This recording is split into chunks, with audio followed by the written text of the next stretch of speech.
Welcome to Philosophy 101. What does it mean to be human? My name is Ryan Pollock and I will be your instructor for this course. In this initial video, I want to take us through some of the basic requirements of the course, walk you through the syllabus, and explain to you what my expectations for you will be this semester. In addition, I'll also give you a preview of some of the topics that we'll be talking about in this class. Now, I think the first thing we need to do is to take a look at the course syllabus, and you can find that on the Moodle page for our course, which I have displayed to you right now, and specifically under the General Course Information and Resources area. I'm already there, so I'll go ahead and scroll down, and you can find the link to the syllabus right here. Now, the first thing I want to address is how you can get in contact with me. Now, of course, this is an online course. There are no in-person meetings associated with this class. It's all done online. In addition, it's also an asynchronous online course. And to boil that down, what it basically means is that there are no live course meetings, right? There's nothing through Blackboard Collaborate or Zoom, for instance, where we're all meeting together. All the content delivery will be done through the readings you complete and also the series of lecture videos I produce, which you will be assigned to complete each week, but will be done on your own time, and so we'll never be meeting all together in that way. So for that reason, I think it's important to emphasize a couple of things up front. First, how you can get in contact with me, and also to let you know that I am available for any questions or any concerns that you might have as we move throughout the course. So first, the way you should always get in contact with me initially is through my email. So I have here listed my university email address, which is ryan.pollock@uprovidence.edu. I'm also available for virtual office hours, and I do encourage you to take advantage of these. If you have any questions about assignments, if you need extra help on an assignment or preparing for an exam, or if you just want to talk more about the material, if something has sparked your interest, I am very much available to meet with you and will make myself available in that way. Now, so how can we get this set up? Well, if you want to have a virtual office hour meeting, the first thing to do again is to email me. All my meetings will be by appointment, so you'll email me and we'll set up a time. Once we've arranged a time, the way we'll meet is the following. If we go back to the Moodle course page for this course, scroll down, here's the Collaborate Online Meeting Room. Once we have established a meeting time, I will create a meeting room here, and if you click on that link, it'll take you right here. You can click on the meeting room, and that is where we will talk. Right now, of course, there are no sessions, right? There are no meeting rooms available, but once you email me and we schedule a time, then I would create one here.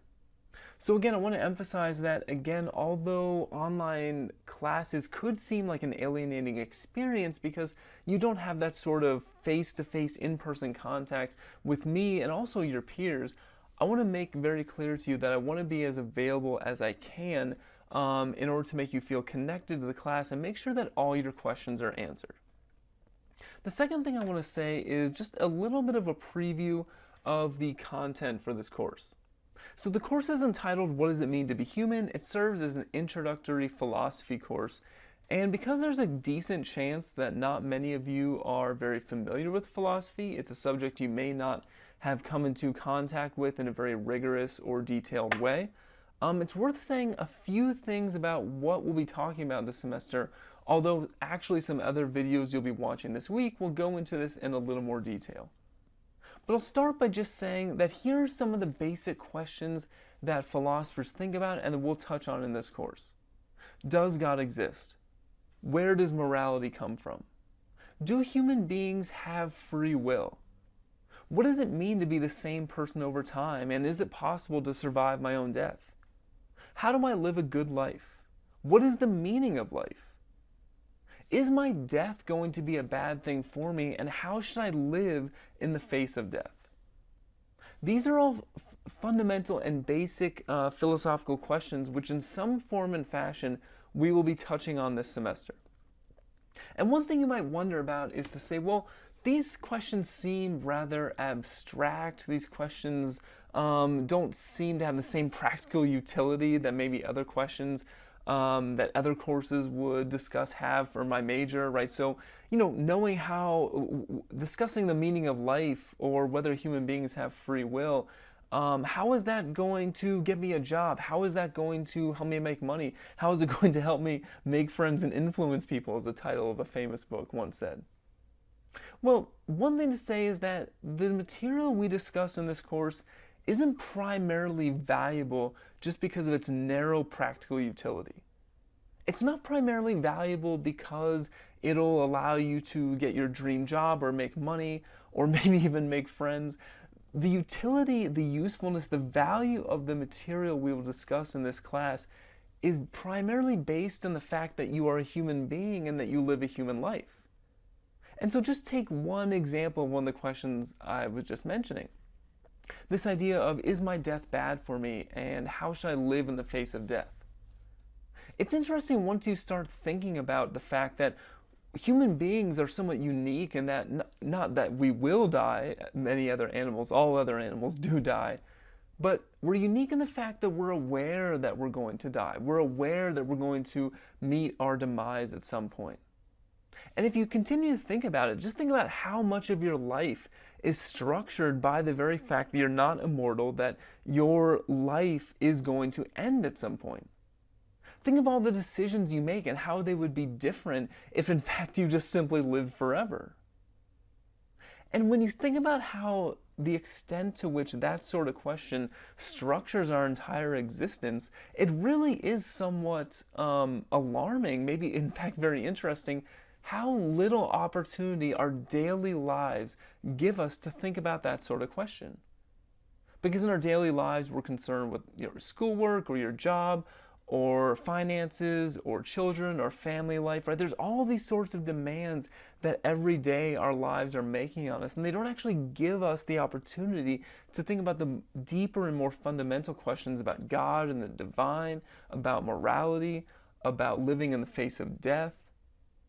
These questions simply aren't the sort of things that our normal lives give us an opportunity to think about. But I think they are critically important, and I think they're important because they do shape human life, and they really should shape your thought process when you begin to start thinking about what is the sort of life I want to live. These are the questions you must think about if you really want to understand what does it mean to be human, and what sort of life is it appropriate for a human being to live. And so the main thing I want to impress upon you at this point is that one thing I want you to get out of this class is that these questions do matter. One thing I want you to get out of this class is that you should see it as an opportunity to think about a wide variety of topics that your normal everyday life simply isn't going to give you the opportunity to think about. And so for that reason, one of my greatest hopes for this class is simply that you will come away from this course at least thinking that the questions we talk about here are important, are worth discussing, and you can see how doing so will make your life richer, deeper, and hopefully more meaningful. I mentioned previously that this course is being conducted in an asynchronous learning format. So we should say a few things about how exactly the content will be delivered and what the tasks are that you'll be required to complete each week. So the learning format can really be broken down into 3 components. So first, there are readings you'll be required to complete each week. Second, there are lecture videos you'll be required to watch. And third, there are lecture outlines or lecture notes that accompany the videos that are also going to be made available to you. So first, I think the best way to approach this is to take a look at the course schedule on the syllabus. So let's go to the course schedule, and let's just take a look at week 2. So the area of the course schedule for week 2 is broken down the following way. On the left side, you'll see the topic or topics that we'll be talking about. In week 2, we'll be discussing Plato's famous dialogue, the Euthyphro. And on the right side, you'll see everything you need to do that week. And it's broken down into 3 categories. First, the reading you need to do. Second, the videos. And then the assignments. So let's start with the readings. So you can see for week 2, for instance, there is one reading, Plato, his Euthyphro, pages 2 to 11. Now, so where can you find this? So the first thing to say is that there is no textbook you need to buy for this course. You won't need to purchase any book. All readings for this course will be made available online. So where can I find this reading by Plato? Well, let's go back to the course page for our class. And right now we're looking at the general course information and resources area, but instead let's go to the week 2 area. The first thing you'll see here is that there's a description of the topic that we'll be talking about this week. And then after that are all the things you need to complete the tasks for this week. And one of the first ones you'll see here is a link for the reading. So if you click on this link, Reading Plato's Youth Throw, pages 2 to 11, a PDF document will show up. Now, one thing to keep in mind is that you'll notice on the course schedule it said you only need to read pages 2 to 11, but sometimes the PDF documents will be longer than what you need to complete. So for instance, this particular document is 16 pages. Obviously, that's longer than what you're required to do, so that's just one thing to keep in mind. So the first thing to do each week is to complete the reading. After you've done that, the second thing to do is to watch the lecture videos. And I want to go over here how you can access those videos and where to find them. So one way you can find the videos is if you go to the course schedule, and here again we're looking at week 2, you can see that there are 4 lecture videos for that week and they're all highlighted in blue. And if you click on these, it'll take you directly through a YouTube link to where you can find the video. The other place you can find them is directly through Moodle. So if we go back to the Moodle page and let's go to week 2, we scroll down, here's the link for the reading. Here is the links to lectures 3, 4, 5, and 6, all the lectures that you're required to watch that week. So if we go ahead and click on the link, it'll take you directly to where on my YouTube channel you can find the video. And I'll say a few things about what these videos involve or what you can expect to find. So basically the videos are me talking over some slides or a PDF document that I've constructed, right? If we scroll ahead in the video, you can see I've gone further on in the document. And so the reason this matters is because I also mentioned earlier that another element of the way that content is delivered in this course is through the lecture outlines or the lecture notes. And so in fact, you can find those directly through YouTube as well. So if you want to follow along while you're watching the lecture, or if you want to use these notes to help you complete an assignment or prepare for the exams, you can find that in the description of the video itself. So click on Show More, click on the link, and that brings you to the PDF document that I use. And you can download this, you can save it to your computer to use it for whatever purposes that you need. Right, so that is how you find the lecture videos.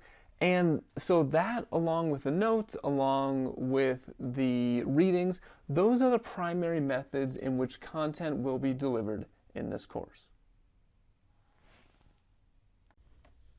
The third and final type of assignment that we need to discuss are the exams that we will take in this class. So there are 2 exams in this class, Exam 1 and Exam 2. Each of them is worth 200 points, which is 400 total points, or half of your grade. So the exams do constitute the most significant chunk of your grade in this class. Now, there's a couple things to say about these, and again, more will be said in the specific video about exams. But one thing that you should note is that Exam 2 is not cumulative. So Exam 1 will cover everything in the first half of the course, which is basically everything up to spring break. Exam 2 will cover everything in the second half of the course, which is everything after spring break. Now, what would the format of this exam be? Well, it's going to be an essay exam format that you will complete through Moodle. So basically the idea is this, and I think the easiest way to see this is to go to the week of the course where you will take the exam. So this is week 8, this is where we'll take Exam 1. Now, the first thing to notice, and this is extremely important that you know this, because not knowing this will have an extremely deleterious and harmful effect on your grade, which is that there's a study guide for both exams. So for instance, here's the Exam 1 study guide.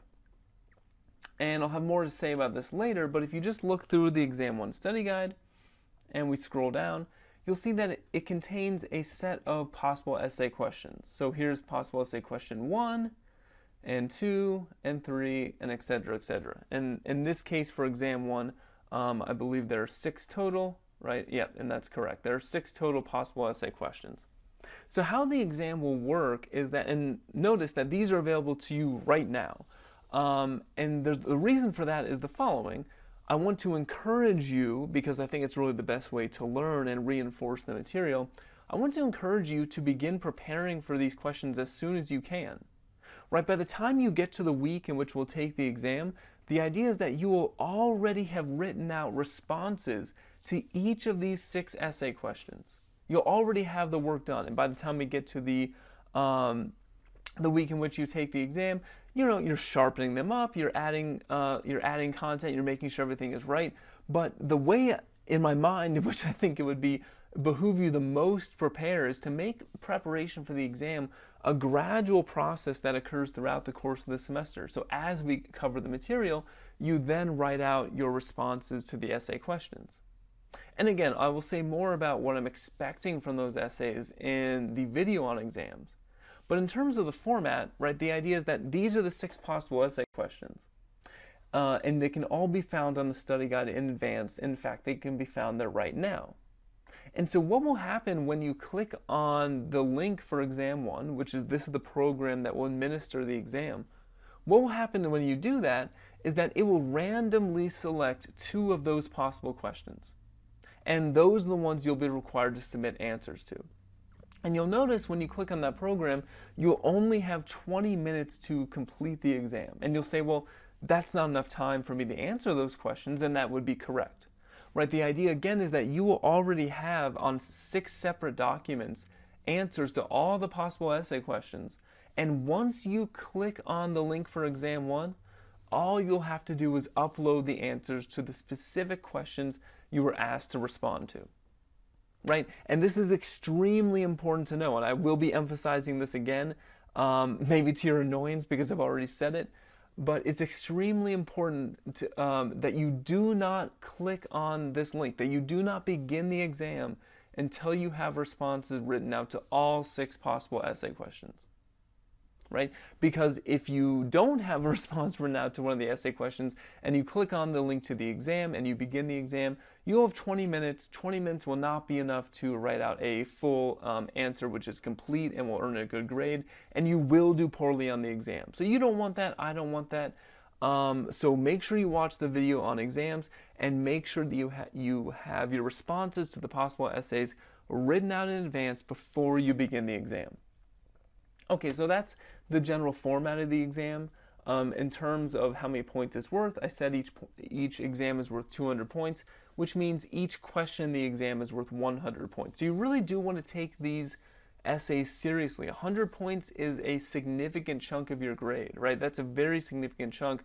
So you want to take these responses seriously. You want to make sure that you prepare throughout the course of the semester, as I've been suggesting. Okay, so when will these exams be taking place? So we can again go to the course schedule.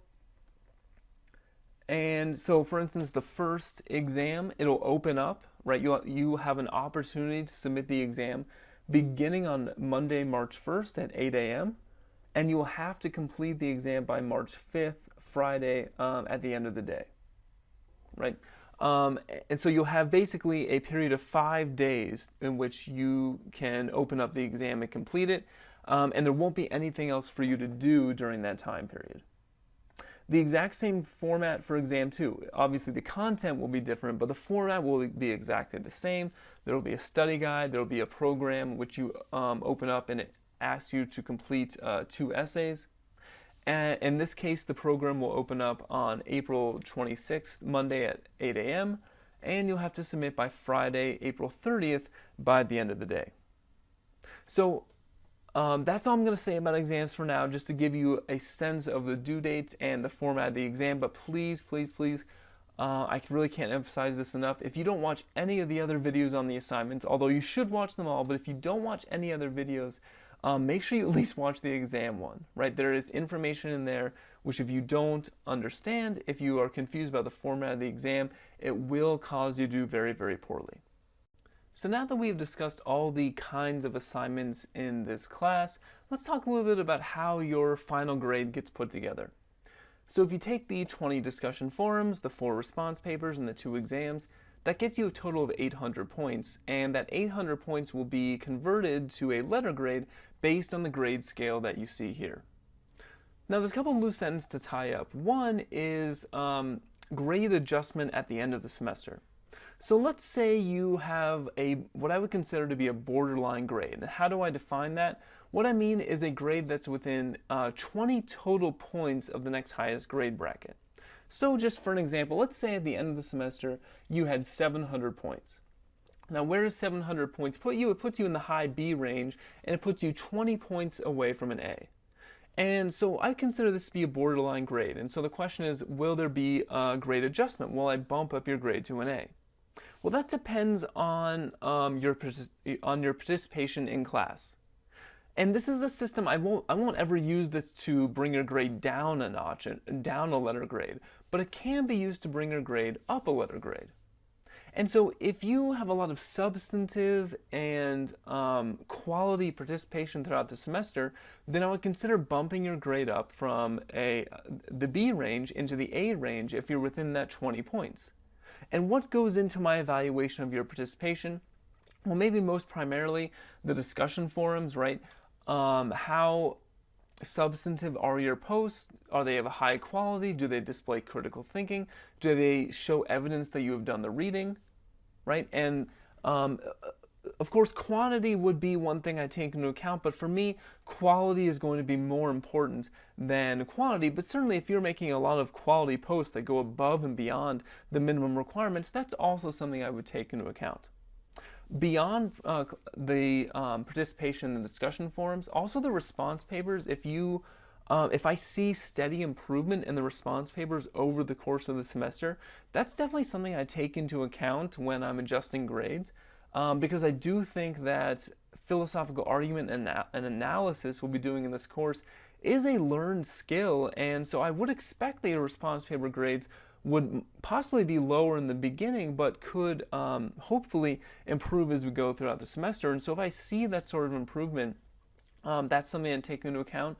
Reaching out to me for help, overall just being engaged in the course, asking questions about the content of the course, whether through email or in virtual office hours, just any way that you show you're being engaged in the course, all these sorts of things I take into account when I'm adjusting grades at the end of semester. Finally, one final note is, what is my policy on missed work? So for instance, let's say that something comes up and you can't submit the exam on time, or you need to submit a certain response paper assignment to meet the requirements, and something comes up and you miss that deadline. Can I allow you to make up that work? The answer is yes, provided a few conditions are met. So basically, you need to have what I would call an excused reason. And for an excused reason for missing work to count, it needs to meet the following conditions. So first, you need to notify me no later than 24 hours after the missed assignment. So what does that mean? Well, if the exam is due at the end of the day on Friday, March 5th, for instance, you would need to tell me about the reason you had to miss that deadline no later than the end of the day on Saturday. Secondly, you would also have to have a reason that I find excusable, right? So something like a death in the family or an illness or some sort of emergency. Those would of course be excusable reasons, but you simply forgot or overslept would not be.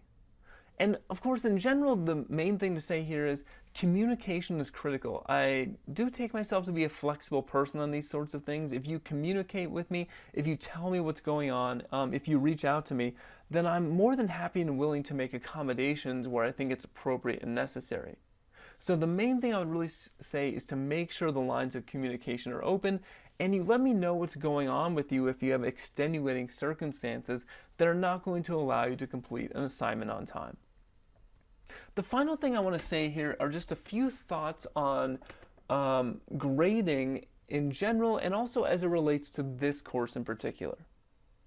So I'll say that sometimes students are a bit surprised, at least maybe more so in the beginning of the course, that their grades are a little lower than maybe they were expecting. And because that's the case, I want to emphasize to you now sort of the thoughts and the approach that I take toward grading. And the first thing I want to do is discuss the letter grade of a C. Right, so what does a C mean? Well, in my view, and I think what should be the accepted view, is that a C just means average. If you get a C on something, it doesn't necessarily mean you did poorly. It doesn't mean you didn't fail. It doesn't mean you didn't understand any of the material. It just means you did an average job. You didn't go above and beyond. You didn't display mastery of the material. You didn't display excellent comprehension of a material, which is, of course, what an A is reserved for. But also, you didn't do badly. You just did okay. And that's what a C means. And so the first thing, the reason I think it's important to bring that up is because it's not uncommon that on assignments I will give out C's. And the message you should take away from that is not that you did badly or it's irredeemable or that there's no coming back from this.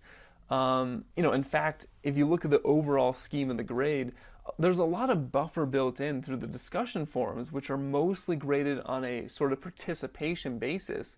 There's a lot of buffer built in there where you could do badly on another assignment and still easily be able to recover. The point just is that if you get a C, then you did an average quality of work, and you should seek to find out what you can do to improve for the future, right? But you should also not be surprised to receive a C, right? It's not that surprising that there may be areas of life in which you're improving and you're being acquainted with for the first time, in which when you begin, you'll only be doing an average job, right? That shouldn't be overly surprising. So that's the first thing I want to sort of impress upon you, is that gives you an indication of my view of the grade scale, right? A C is average, a B is good, and A is only reserved for truly exceptional work, and that is when an A should be expected. The second point I want to make pertains to this course in particular. So sometimes in the mind of a student, it might be the case that, well, because this is an introductory course, or because it's, you might say, a general education course, most of the students in the class probably are not pursuing philosophy as a major, for instance. Because that is the case, some students may enter the class thinking that this course will be easy.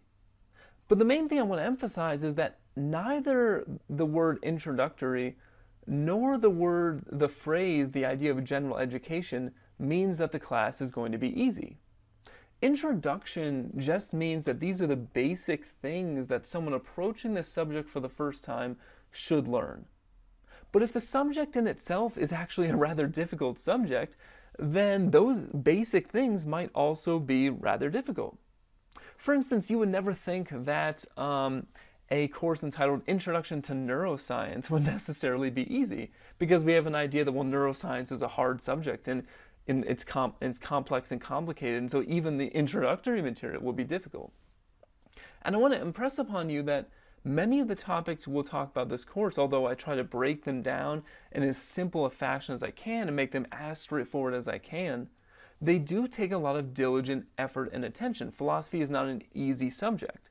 And so the fact that this is an introductory philosophy course should not give you the impression that the class will be easy. Neither should the fact that this is a general education course imply that the course will be easy. General education just means these are courses which make you a broadly educated person, which are not narrowly tailored to a specific career or a specific field.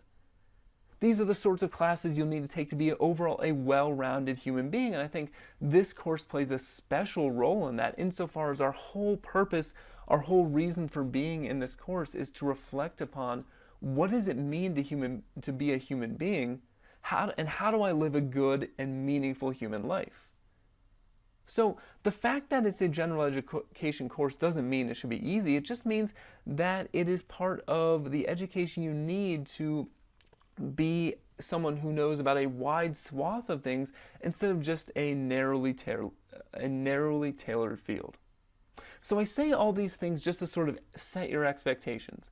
You should expect that this class will be intellectually stimulating. You should expect that this class will require critical thinking. You should expect that this class will cause you to think about things that you may have never given serious thought to before, and that you may never have a real opportunity to think about again. But you should not expect that the course will be easy. And for me, that's intentional on my part, that I feel I need to hold that standard.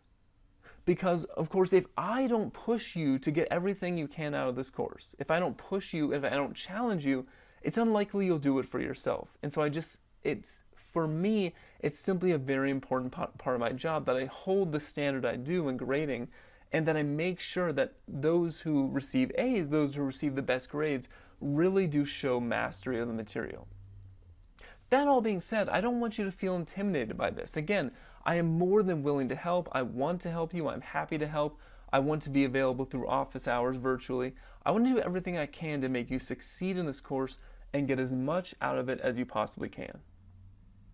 In any case, I will stop there. I hope there's nothing important I forgot, but if you have any questions about the syllabus or general course requirements, please feel free to shoot me an email. But I will stop there. Thank you for listening, and I will see you next time.